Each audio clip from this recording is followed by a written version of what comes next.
thankfully only do every 10 years, and that is to do an update to the city's long-range vision plan for growth, its comprehensive plan.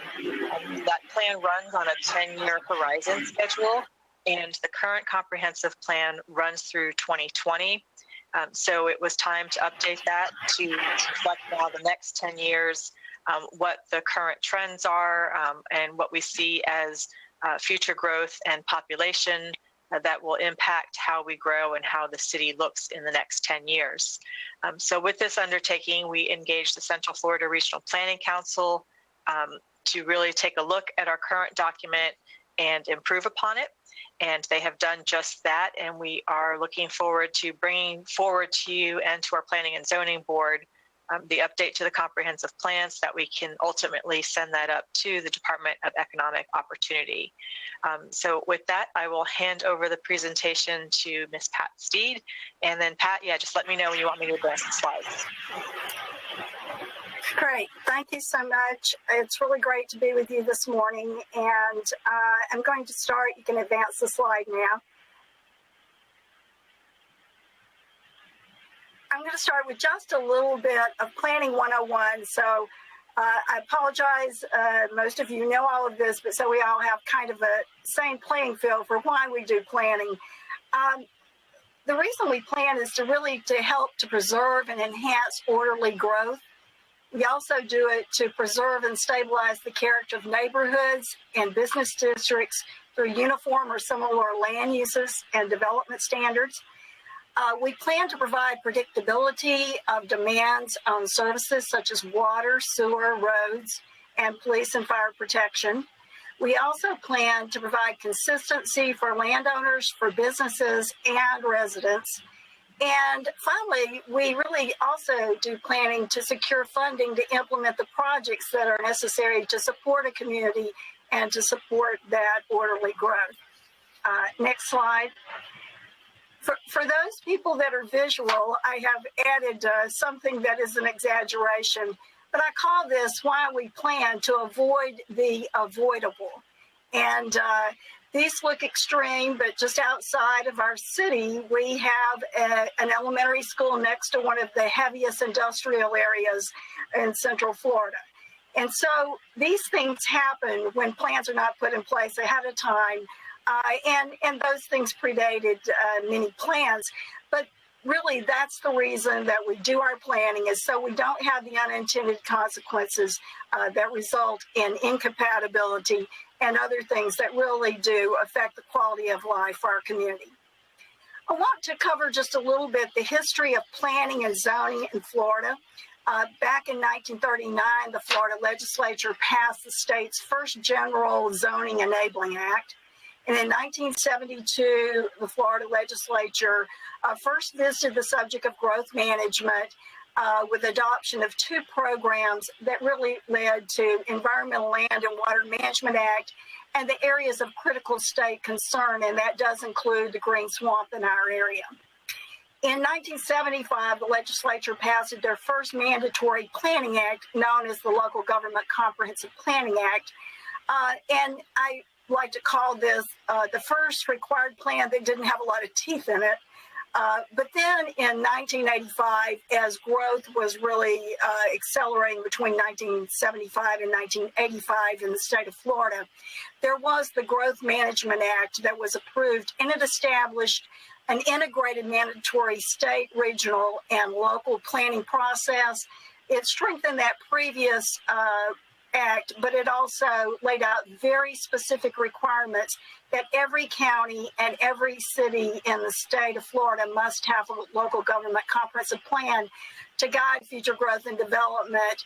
It also introduced the concept of concurrency, and that is really where we look at balancing facilities and services to go along concurrent with the impacts of development. And certainly you've even had quite a bit of conversation about that this morning in your agenda study session.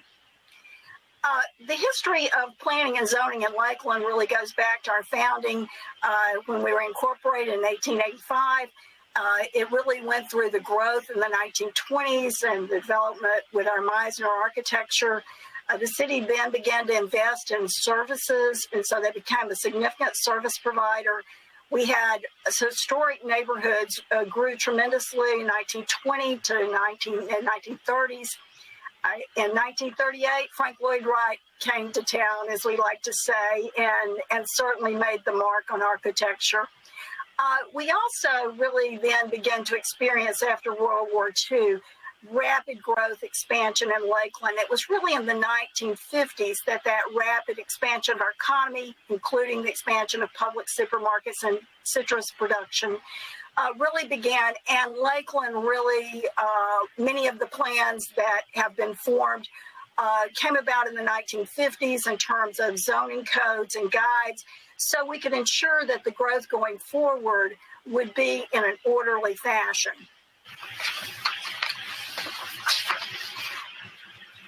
Moving to more current history, that 1985 Growth Management Act required that a comprehensive plan be adopted in 1991 by the city of Lakeland. There was a schedule across the state. I would like to say that the city of Lakeland was one of the very first local governments that had a fully compliant adopted plan. It took quite a bit of going back and forth. There were many regulations that these plans had to be, and since they'd never been done before, it was very much a follow the guidelines, get reviews, respond to them. So that first plan went from 1991 to the year 2000.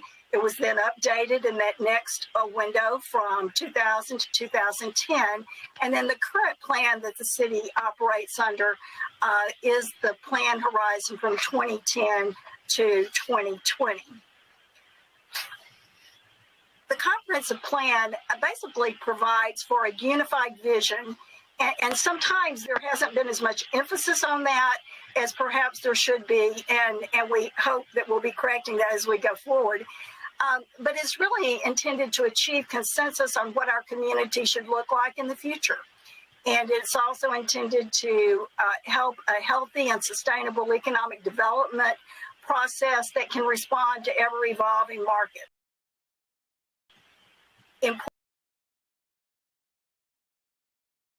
As it grows into the future. In terms of how the comprehensive plan actually works, it really works hand in hand with city codes known in your code of ordinances and what we call the land development code. And the comprehensive plan is really the umbrella plan, and these other codes that relate to it all have to be consistent with the comprehensive plan. So the comprehensive plan tends to be more a policy level document, and the details of how that's administered down to zoning and other regulations is then prescribed in the codes. But they must all work together and be consistent, and hence that's one reason that we amend back and forth those things over time. I want to now turn a little bit to the effort at hand and to tell you about the efforts to update the comprehensive plan as we go into the next decade. The sustainability and consistency of Lakeland's planning has really given recognition to the city. The efforts that have gone on through all many generations in our community have resulted in recognition such as All-American Cities, our age-friendly city initiatives, and what we talked about earlier today, the certification of our local government plan.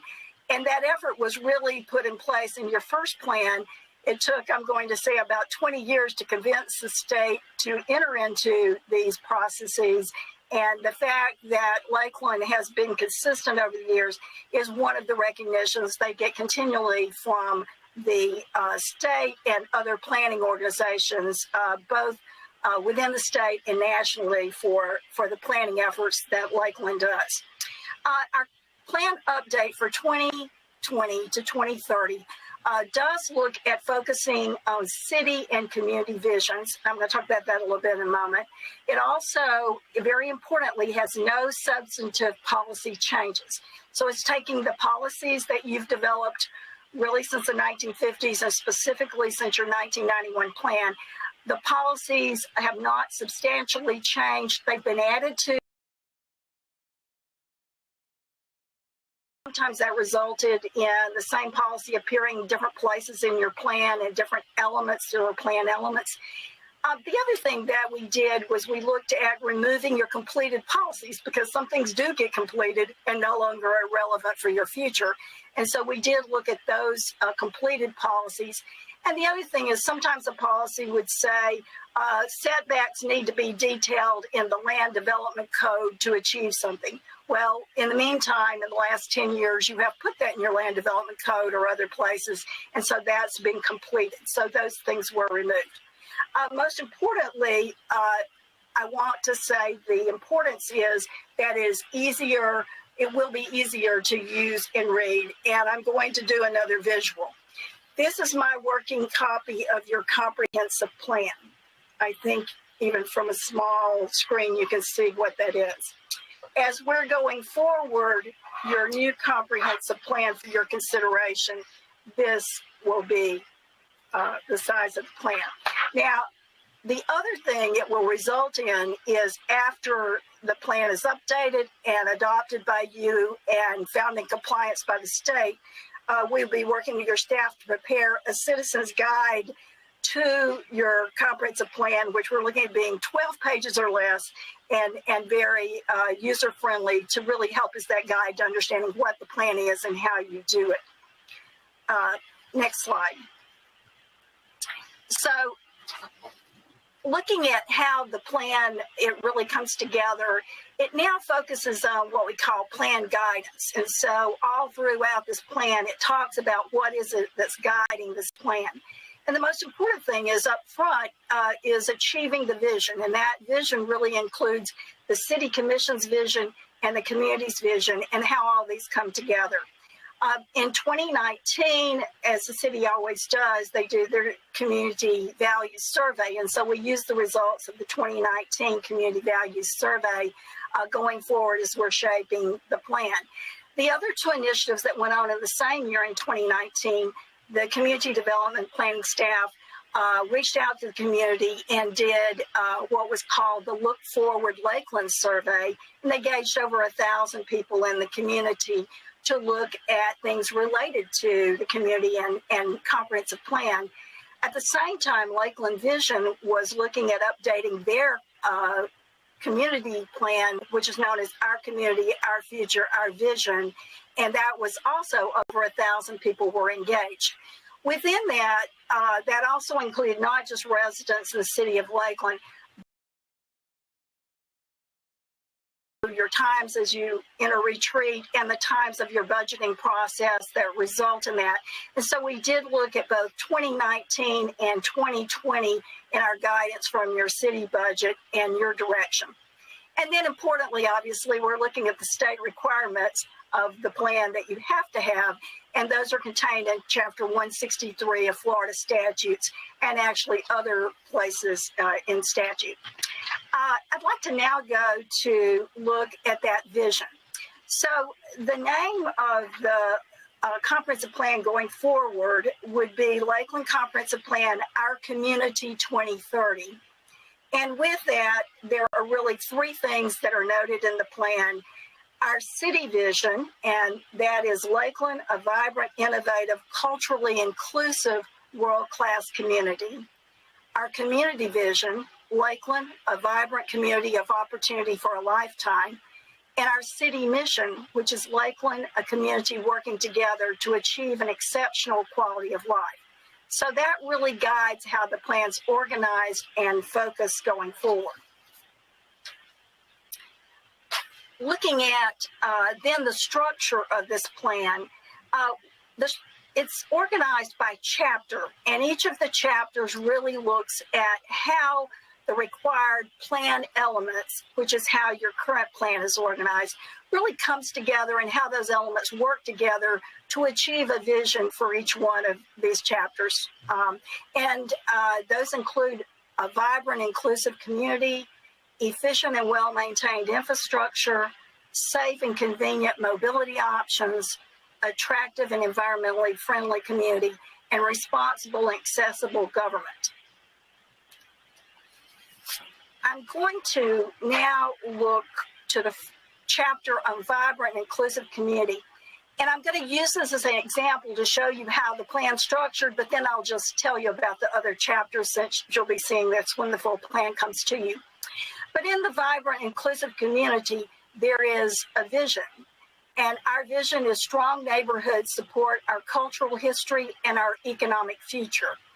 And the plan required elements that then come into play that are organized together within that chapter include future land use, housing, recreation and open space, and neighborhoods and historic preservation. The neighborhoods and historic preservation are actually a new element that is in your plan. It isn't made up of new policies, but these policies were scattered throughout a 700-page plan.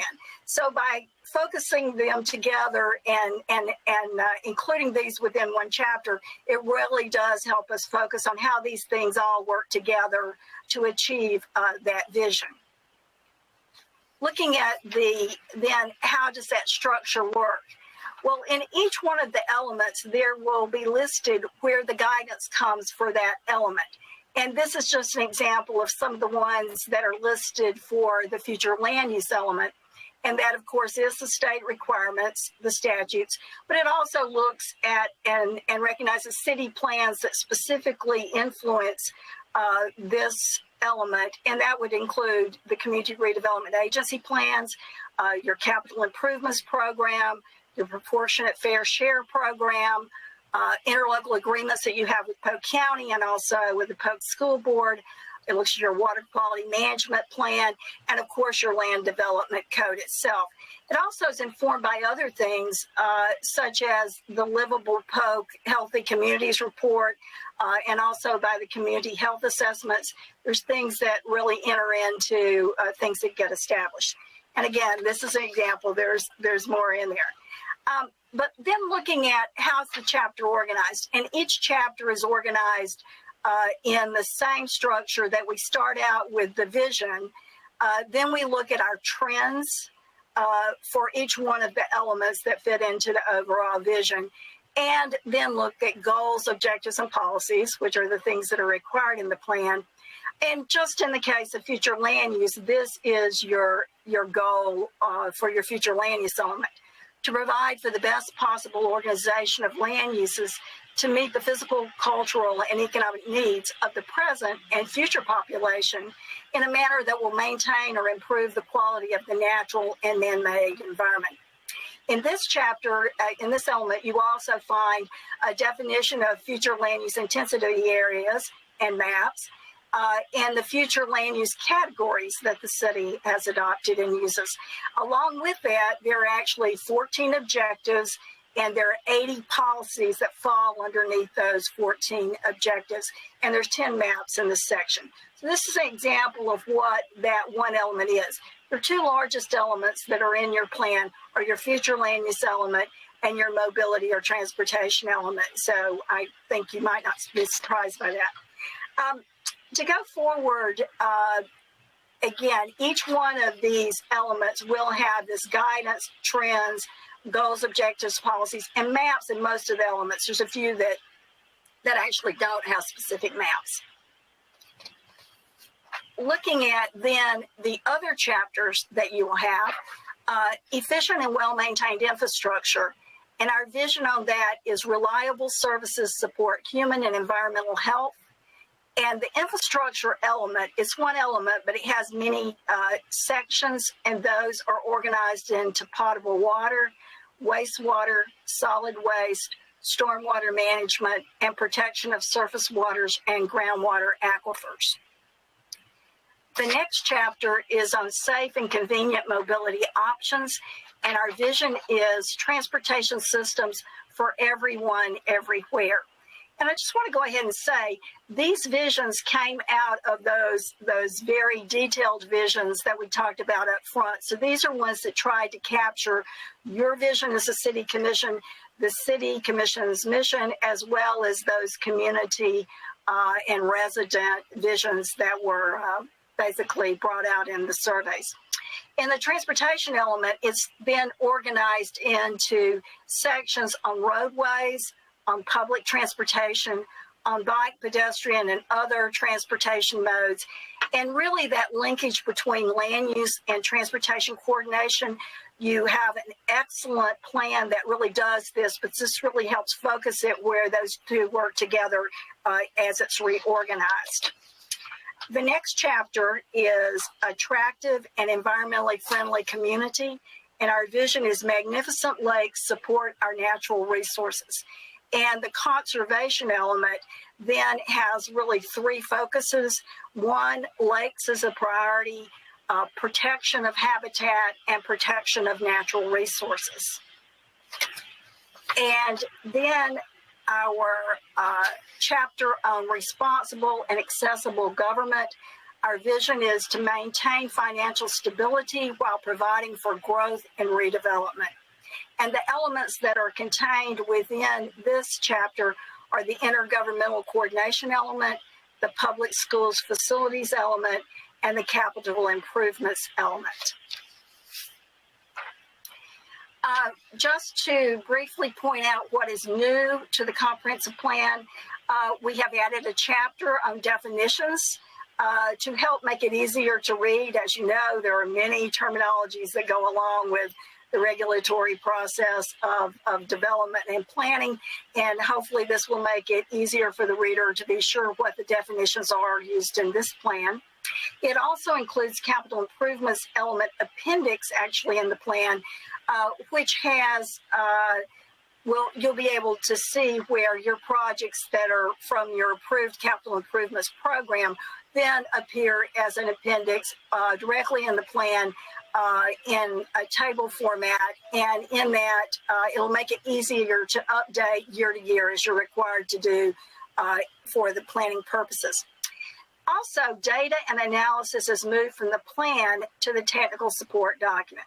So there has to be a reason that 500 pages are less in this plan than there were. And some of that's, again, through elimination of duplication and completion.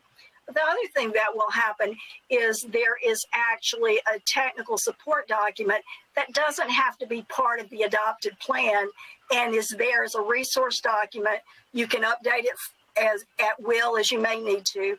It includes all the information from the surveys. It includes all the analysis of your current services and your level of service standards.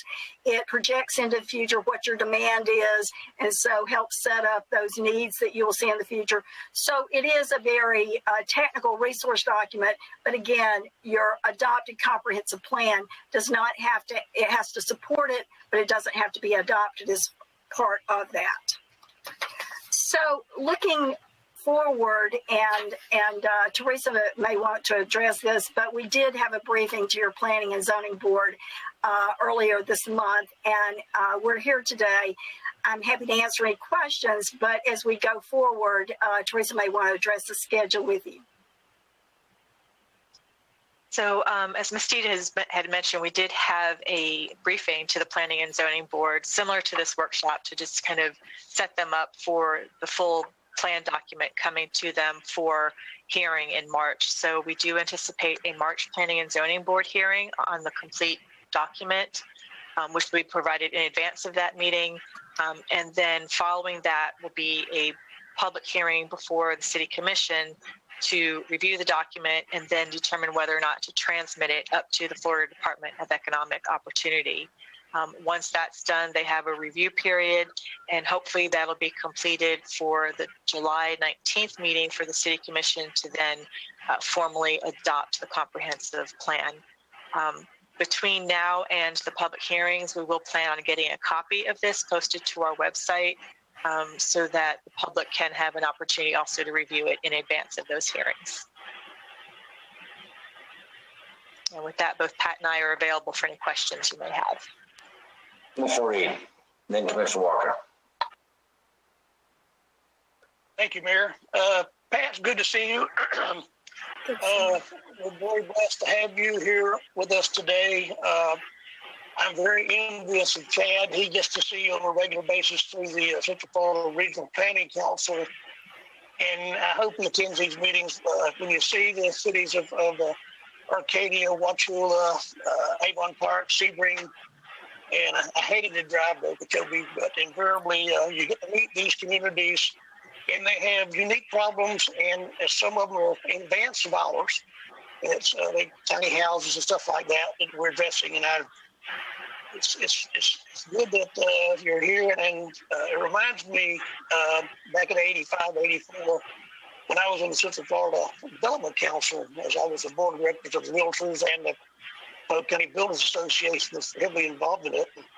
And the growth of this thing is just magnified tremendously. I can remember a DRI would be on a 31 acre commercial site, and anything over 1,300 homes would be require a DRI as well. Now we've eliminated those and gone straight to the big PUDs, and we're looking at 500 acres of our larger commercial sector. But regardless, I applaud you, and I think there's a lot to be said, and I'm glad you're on board with us, and Teresa to help us coordinate this thing. And I haven't seen the new one yet. I guess we may get one, maybe we don't. But I'm glad you're here and work with the city, and that's all I want to say. Thank you. Thank you.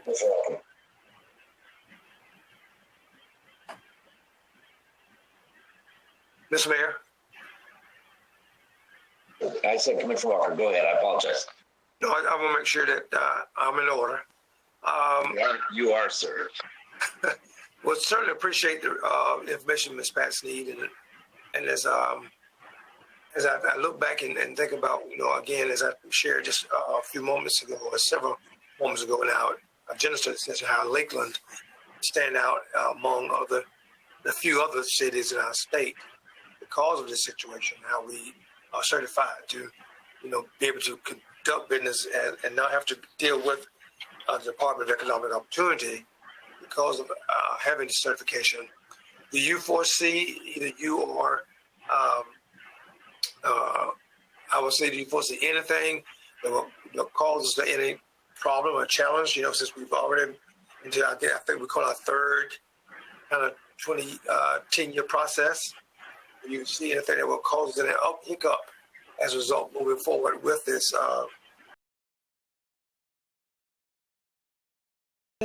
Because this is a major update of your plan, it will get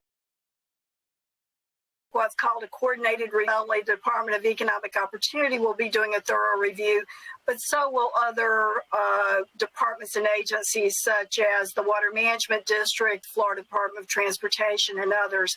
So we've done our best working with your staff to ensure there's compliance of all the requirements in that. And I think that in the reorganization, it will be something that I believe will be welcomed by all going forward.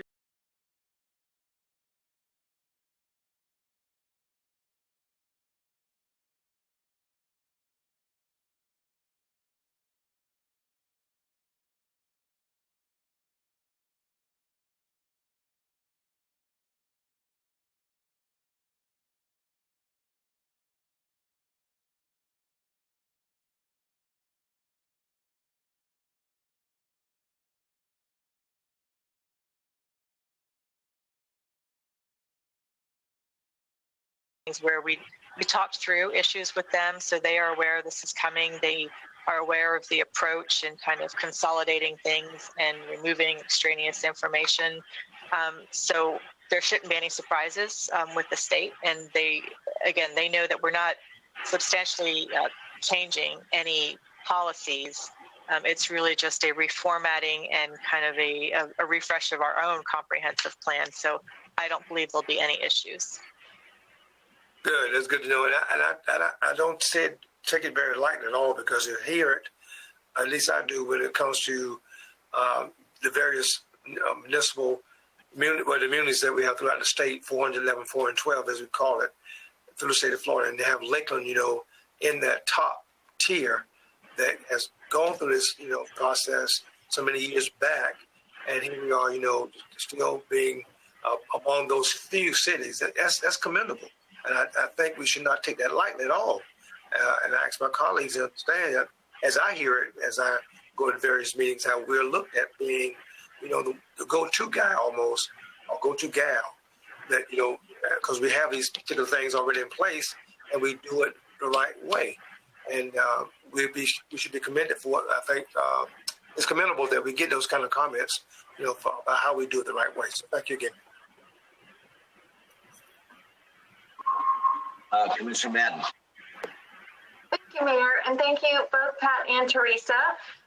So I just was curious with regard to how detailed the plan gets. Is the entirety of our land code, inside the comprehensive plan, or does it just allude to certain portions? You said that it was added, the historic district. I'm just curious, when we've had conversations in the past, everything from building heights to the extra layer of restriction on the garden district, things like that.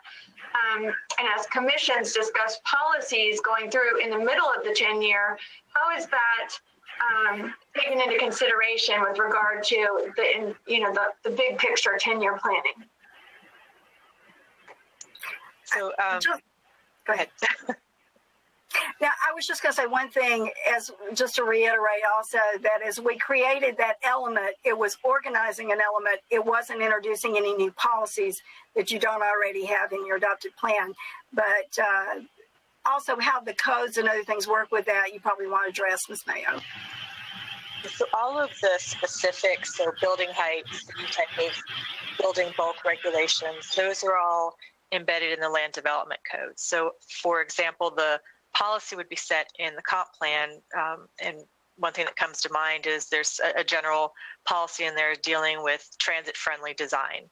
It doesn't say exactly what that is. And then once you get into our land development code, that's where we talk about having, sidewalks and having sidewalks going from public entrances out to the street, or having buildings close to the street where they provide shade. So all of the details get brought into the land development code based upon a general guidance or policy statement within the comprehensive plan. So there's detail to it because it's establishing a vision and providing a kind of outline for how to achieve that vision.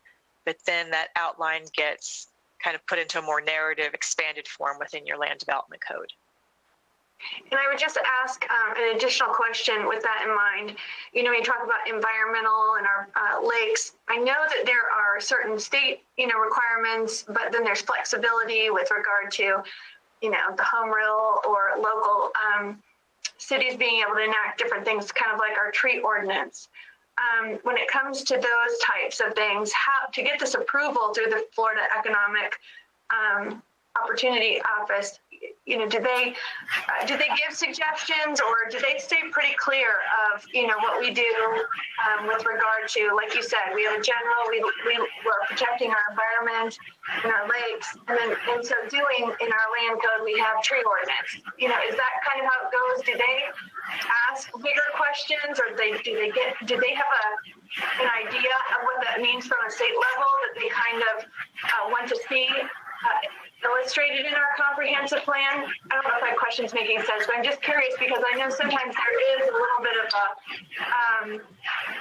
a different view of things from a state perspective and a local perspective, and I didn't know how that is all hashed out with regard to getting the certification on our 10-year comprehensive plan. I would answer that by saying that the state sets out guidelines, and again, this is for local comprehensive plans and not for the state itself. And those regulations have changed a lot over the years since their first creation in 1985. Some have been added to, some have been subtracted, there have been certain requirements taken away, there's been some added. So that has been something that's changed, and your plan has changed in relation to that as time has gone on. What is important is that the state really is looking at the minimum requirements, not the ultimate or maximum requirements. So in the sense of the city, one of the reasons that Lakeland is held up as having a really significant quality plan and quality policies that you really see reflected in the community and what's happened over time as you have grown and redeveloped. Those things are in many cases much greater than you would have in maybe some of your smaller or more rural communities. So the state encourages those, but there are certain things they wouldn't require. And for instance, the fact that you may have tree ordinance in detail in your codes that's supported by a policy in your comprehensive plan, the state would be highly supportive of that, but it might not be their requirement. So it's really a mix of achieving the minimum of their requirements, achieving what works for your community, achieving your vision. And so they really hold you to the standard of what you say you're going to do to make sure your policies support that.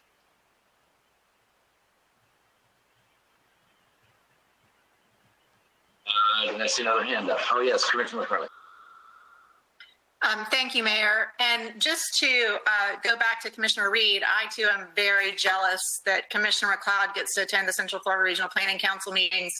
I love everything about planning, and Pat Steed is one of my professional heroes. For those of you that don't know, she's a preeminent planner expert beyond Florida. And we're just so grateful. I was so excited that we partnered with you all to do this refresh of the comprehensive plan. A couple things. The exciting thing for me is this full integration of all those surveys and really reflecting the community at large and what they have to say. And this kind of alignment is what I talk about in our own strategic planning meetings with the city of Lakeland. You know, hopefully OMB and obviously Teresa's department, you know, reviews the comprehensive plan and utilizes those data marks, the metrics, and they can really see and reflect what our community is saying and where they want to go in the future. And I hate for those things to sit on a shelf. So it's always exciting when Pat comes to the table and shares her expertise in surveying the community at large. I think there's a great opportunity to, when we come back and you have your plan adopted and in compliance, and it's kind of like now you're looking the decade forward, that the Citizens Guide would really lend itself to a good brief PowerPoint, which would be a great opportunity to take out to civic groups, community groups, others that you are engaged with, to make them aware of the city's plan. And I think it will be it can become a message document as opposed to a giant plan on a shelf. That would be easier to do going forward. And then I saw another hand up for Commissioner McLeod. Thank you, Mayor. And just for my colleagues, I have not had the privilege of traveling all over Central Florida this past year for our meetings. We've held most of them just like this. I think we did one or two, Pat, early in 2020, but we certainly look forward to getting back to that because there's a lot of value in hearing from other leaders and the issues they're facing, how they're similar, how they're different. I love, Pat, how you started off with the images of why this is important. And I liked what you were talking about just now about how to bring this to life to the community. I think when you say comprehensive plan and you start talking about land development code and 500 pages, people's eyes just glaze over. And there's so much that's relevant to people's everyday life and why this is important. So just as a comment for us as a city, how we can make an effort to bring it to life, to connect to people, I think would be great. The question just kind of remind me, and you and Teresa, how a document like this, it's a 10-year lookout, but we build in flexibility. There's an annual, if not more frequent, look at this plan. It's not something we just put on the or send to Tallahassee, put on the shelf, and then come back to in 2030. And I know, Teresa, you bring this back to us, but just kind of walk us through that. What does that look like in the coming years as changes will inevitably happen? Yes. So there's two types of amendments to your comprehensive plan. One would be a text amendment, so that deals directly with those goals, objectives, and policies. And then the other type of amendment is a map amendment. So the future land use map, which lays out throughout the city where you want specific uses to occur. You've seen several of those come before you this past year. So those are the map amendments. Text amendments you haven't seen because we've been focused on this effort, but that is something routinely that'll come back to update the comp plan. There are certain elements that need to be looked at routinely thinking about the city's water plan, for example. That's a required update that needs to be undertaken outside of that 10-year window. And then also your capital improvement plan. So annually, that gets integrated into the capital improvement element of the comp plan, and that's done through a text amendment as well. So yes, this is a living, breathing document, so it does get updated to reflect changes, that are unforeseen within that 10-year window, and then also certain required changes that we need to make. Are there any other questions? Thank you so much for the application and simplification. I think it might get unmentioned, and maybe I'm unique in the feelings of it, but sometimes I think in something like this, there's a piece of me that says, well, I think we'd want to have more of our commission portion of this vision to have a chance to work through and refine and make sure we state it appropriately. But on a statewide basis, I suspect what's really enacted by our strategic planning and our budgets reflect that. And so it's only our ego, or perhaps my own, that wants us to dwell in more. Is that accurate? Yeah, I would say all of the things that you have shared in your retreat and that you have shared in your budgeting and you shared in your vision, all those things are really captured as this is focused. But it's probably the important thing to think about is it's the consistency over time that you have in your policies and that you change them, thoughtfully and I like to maybe use the term not wholesale, because that's what really disrupts communities. And sometimes, as y'all well know, you go back and say, well, if they required that once, why did we quit doing that? And this is the kind of long-term planning that, along with your guidance and your work as a commission, can work together for the community. Excellent. Commissioner Reed? Thank you. And just a little bit off subject, while Pat here. Pat, are you seeing any pushback or any other areas in the state, particularly to the southwest of us, Manatee, Sarasota County, in reference to water restrictions or water usage cutbacks? Water is and will continue to be one of the hot topics in Florida and in that area of the state as well. I don't really have anything specifically that I might note other than it's the one topic that probably that and traffic are the two top topics that we hear the most in terms of planning and growth management. Okay, that's good. I have another question. I'll call her up. Go ahead. Go ahead, Commissioner. That's right.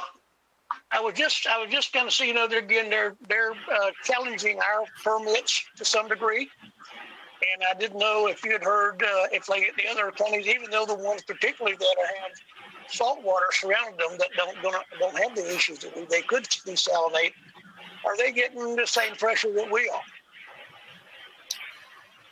I think that everybody is in the water pressure war. In certain areas of the state, it is much more intense than others.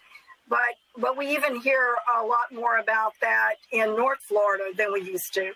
So it's definitely, if growth wasn't so expansive in the last few years, we had lull for a little while, as we all know, after the recession, and water had really, the intensity of it had gotten so tremendous. As we know, we were all dealing in SWACA and the other things that really restricted water and complicated local governments being able to go forward with their water plans. Right now, the water plans that you have and your permits and all that are up to date, and there's not anything that we see immediately until the next update of really the plans for the water management district. Other questions by Commissioner Madden? I know we're tight on our time, but I just, going into this next decade, I don't know if we've ever had, maybe we have had such a radical growth trajectory forecast for our state and for our region. And, so I'm just curious, it sounds like, we're going through this, we're not making a lot of policy changes, we're just updating it. And yet we're all sitting here, at this juxtaposition of maybe a slower growth over the last 30, years, and then this, potentially exponential growth in the next decade. So I'm worried about, the growing pains in the next decade, whether it's water or it's traffic or any of the things we've talked about, even when we're talking about development and knowing that it's a floodplain, and yet people we need houses. And so I don't want to just overbuild and then all of a sudden we have these side effects because we didn't really, put that piece into this plan. So could you just speak to how we use even this, have we ever been in our history the number one, hottest growing city in the country or in the top 10 for the last couple of years? I think that taking that into consideration in our next decade comprehensive plan, I just would like to know if we factored those things in. And yes, absolutely. We look at the population growth projections as part of this plan. That also looks at what you're going to need for services. It looks at the update of the transportation consistent with the 2045 long-range transportation plan needs that have just been identified in the updated Polk TPO plan. It looks at what the water demand is. It looks at what sewer demand is. And so it really does. It looks at what all of those needs are in the context of the plan. And then it looks at these policies are the ones that can help guide that. One of the real challenges, obviously, is going to be finding the balance between the financial ability to supply all those needs. And of course, growth does not go in a straight line projection, no matter how much we do graphs and say it does. If we look back into the early 2000s, from about 2000 to 2006, all of Polk County was growing at about 25%. That's almost an unheard of number for growth. So we had extensive expansion, the Lakeland area as well as the whole county. And then unexpectedly, we had the recession and the housing collapse, and that really stalled. And I would never say anything good about a bad economic condition, but it did allow some pacing of things to catch up with some of the growth that was going on at the time. So what we see over time is we're always coming up with periods of time where our demand is much greater than what we've planned for, or I like to say what we can afford. But if you look over time, it's kind of like this, that we're able to cope with it, and rarely is it really that smooth upward move. But this is a tremendous time of demand and growth that has been accounted for and looking for the next 10 years. But we all know it's a challenge, and we all know that year to year things change dramatically, and that's why you as a local government can be a lot more responsive to that than sometimes at the state level or regional level.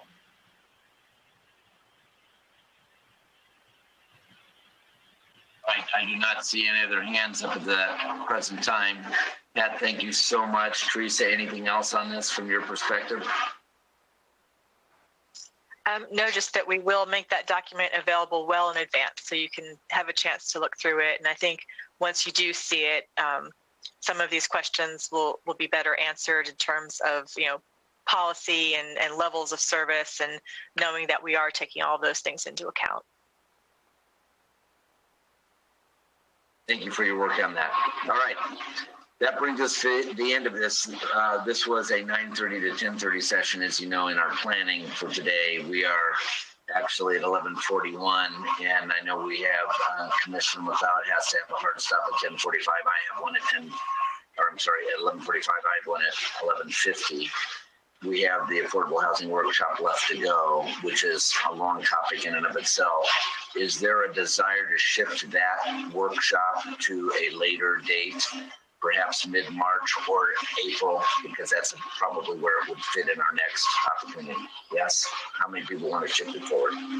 Okay, I think, well, that's all of us.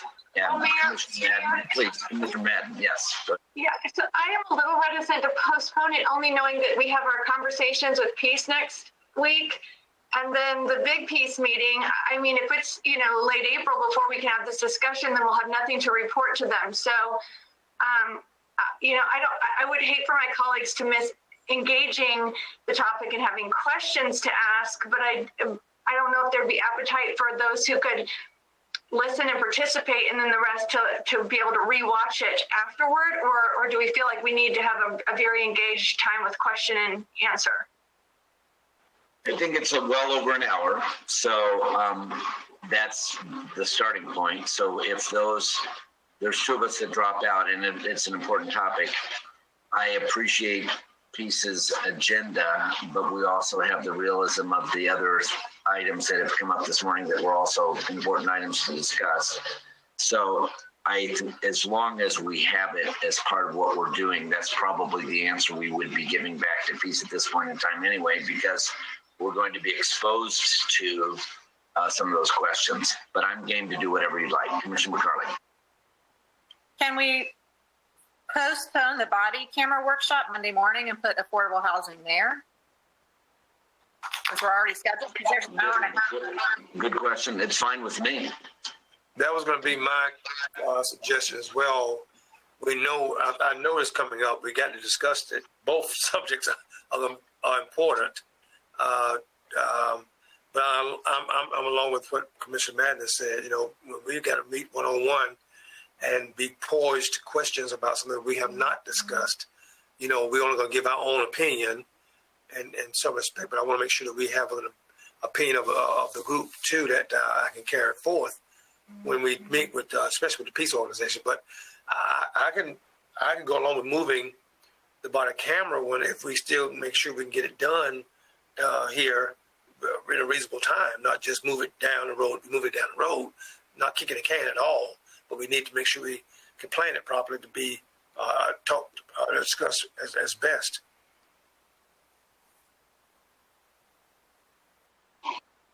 City Manager Strauss.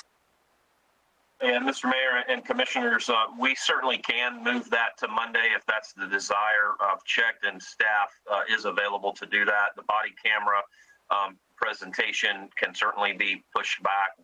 As to Commissioner Walker's point, we're not trying to move it further down the road, but we don't have anything that's upcoming, that where we need to meet a deadline. I would want to comment just for the Commission's awareness on and I do think it's a good idea along with what you're indicating to move the affordable housing workshop. But I just kind of want to give you an advance that the presentation from staff on affordable housing is very brief. We mainly plan to talk about, with some updates on the City Commission's initiatives toward affordable housing and what our numbers look like based on those initiatives. We do have some general information regarding, affordable housing trust funds. But, this was a workshop that the Commission asked for, I think, primarily to have conversations amongst yourselves about some of the different options that have been presented to you. So, staff's presentation, and again, I think it's a good idea to move it. I just want you to know that if you do move it to Monday, we do have a very brief presentation regarding the things I've mentioned, and it's really the opportunity then for the Commission to talk amongst yourselves, because you don't normally have the opportunity to do that, without being in a noticed meeting, and that's what the workshop would provide. Would it be feasible to start at 10 with that workshop and then move right into the body cam after it? Can that be done by everybody on Monday? Then we get them both done. All right, that's what we will do. And if you could notice that, Palmer, accordingly, we'll move that to a 10 o'clock start for the affordable housing workshop on Monday. All right. Thank you very much for your time. I will, Commissioner McLeod's left, I have to leave. And if Commissioner McCarley, you want to manage any additional comments people want to make part of the weekend, that would be great. Commissioner comments. Could you do that? Sure. Thank Absolutely. You so Thank you. Anyone have any comments to share for the good of the order before we break? Commissioner Walker's green light went on, and then Commissioner Reed. Mr. Walker?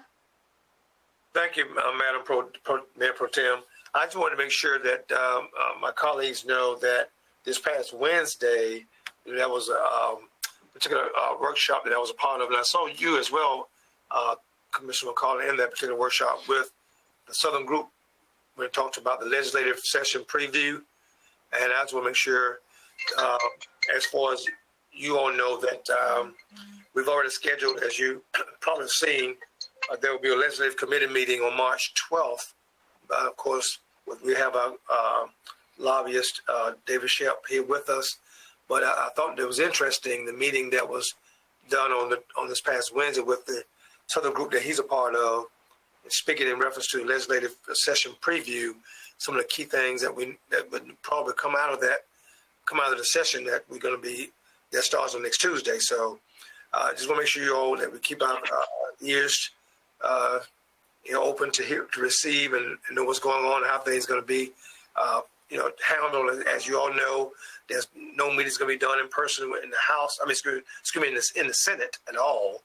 And those meetings that may be held with in the legislative branch, the House side, is on by appointment. So the Senate would not be meeting face-to-face at all. They will have meetings, I guess, that you can have an appointment from the Leon County Civic Center, I believe it would be, if you care to have a meeting with one of the senators. But then, of course, in the House side, you can have a face-to-face meeting, but you have to be planned and, of course, go through all the particulars to make that happen. I just want to make sure you all know about that. And again, I did see you, Commissioner McCauley, in that meeting on Wednesday, and I think there's some topics that came out, especially so when it talks about the shortfall from the state budget that will be critically faced here as they move into the session time beginning on next Tuesday. And they almost forecast 3 years of a budget shortfall for our state. So just want to make sure you all know about that. Thank you, Commissioner Walker. And yes, it was very informative. And Mr. Shep's going to provide to the commission throughout session regular updates this year. So I think that will be really helpful too. Commissioner Reed? Thank you. I'll be brief. I was just going to make sure, Sean, you're going to be in your office. I need about 5 minutes of your time before you leave for lunch. Thank you. All right, Commissioner Madden? Thank you, Madam Mayor Pro Tem. I just, I have a little bit of a conflict on Monday, during our meeting time, which I hate, but for the American Public Power Association's Policymaker Committee that I was appointed to represent the Atlantic region, they have their meeting that's only, you can only, go to that meeting if you're, a delegate on the APPA PMC council, and it's from 2:30 to 4:30. So I've requested to the APPA PMC that Cindy Clemens could have access to the meeting so that, I could maybe jump off and especially vote for the hospital lease in particular. If there's other things that Palmer, you feel like I for sure need to be in on for that vote, then Cindy could kind of be my proxy, close, I don't know if she'll come over here or how we're going to do it. But anyway, we've got to work on the logistics, but I hate to miss that vote in particular. And I will be, watching, I will be on the APPA PMC, not in obviously DC this year, but here in my office on the computer. But that is kind of like the one of 2 times a year that it's your kind of your mandatory attendance to be able to represent your region. And then, the following day, they have meetings all day, which, won't conflict with city commission duties. And then we meet with our, I'll be able to meet with our Congressman Scott Franklin, and advocate for public power. So I did want to just say that, I'm going to work on that. It starts at 2:30, so I'll log in and then have Cindy, kind of be right there to be in the meeting for me when I, if I can come in for the vote for the hospital or anything else that you think I need to go into. But that is from 2:30 to 4:30. Well, and Commissioner Madden and Attorney Davis, don't you think if we keep it regular where it's supposed to be on the agenda, the LRH, because we took it early this morning. So if it stays where it is right now, programmed on the agenda, you might be okay, but I'll defer to the attorney on that. That's just hard to predict what will come up. So I don't see anything that should take too long. I mean, I think some of those zoning ordinances are a little bit controversial, but they're just first reading, so there shouldn't, it's not a public hearing. But it's hard to predict the timing of when things will come up. Okay. Well, and I can have Tracy, run get me as it's getting closer, or something like that, to figure out just how I dart into the chamber. I think as long as you're on the premises, Commissioner Madden, you should be in good shape. As long as you're in your office, on the premises, I'll be accessible. And the second thing I wanted to say is at the Tourism Development Council Board this week, I was really encouraged, and Mark Jackson does a great job of just really analyzing data and looking at the numbers in a granular way that, honestly, I thought was going to be, horrible news with regard to last year's tourism industry and how our bed taxes ended up at the end of the day. And it's really amazing. And I'm not going to talk about it right now, but I'm going to be forwarding you a video. So Mark Jackson and his team just did a little video that really, I think, you will all be very encouraged because of our diversified tourism industry here, with sports, and we're not so, dominated by the beach and Disney World, that we really fared better than all of our peers in most of the country in Polk County. So I will be forwarding you that link. I asked them for it, and it might have came in my email, just as we were discussing. But when you get a video, please watch it, because I think it'll be encouraging for you. Thank you so much. Any other commissioner comments? All right, I'll take a motion for adjournment. Mr. Walker, and a second by Mrs. Matt. Thank you all. Thanks for a productive morning, and we'll see everybody on Monday. Have a great weekend.